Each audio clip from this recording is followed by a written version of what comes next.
శ్రీ సత్యసాయి జిల్లా పెనుగొండ నియోజకవర్గంలో టీడీపీ టికెట్పై ఉత్కంఠ నెలకొంది. టికెట్ విషయంలో టీడీపీ జిల్లా అధ్యక్షులు బీకే పార్థసారథి హాట్ కామెంట్స్ చేశారు. పెనుగొండ ఎమ్మెల్యే అభ్యర్థిగా తానే ఉంటారని ప్రకటించారు.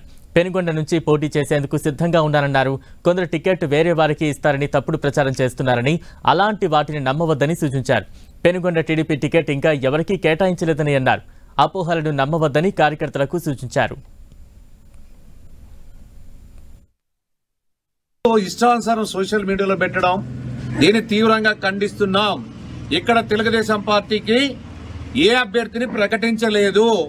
తెలుగుదేశం పార్టీకి పెనుగొండ నియోజకవర్గ ఇన్ఛార్జ్ పార్థసారథి కొనసాగుతూ ఉన్నాడు. ఇప్పుడు నేను కూడా నాకు కూడా ఇది దాదాపుగా 37 సంవత్సరాలు ఈ పార్టీలో పనిచేశాను. నేను కూడా ఏ పార్టీలో మారలేదు. ఒక పార్టీ కానీ ఒకే నాయకుడు, ఒకే జెండా, ఒకే అజెండా, ఆ విధంగా ఒక క్రమశిక్షణ గల ఒక పార్టీ నాయకుడిగా పనిచేశాను. ఎక్కడ నేను తప్పు చేయలేదు. అదేవిధంగా ఈరోజు మా ప్రశ్నలకి సమాధానం చెప్పాల్సినటువంటి అవసరం ఉంది మా నాయకులకి, మా క్యాడర్స్ అయితే నువ్వు ఉంటావా లేదా అని. ఎస్ ఉంటాను.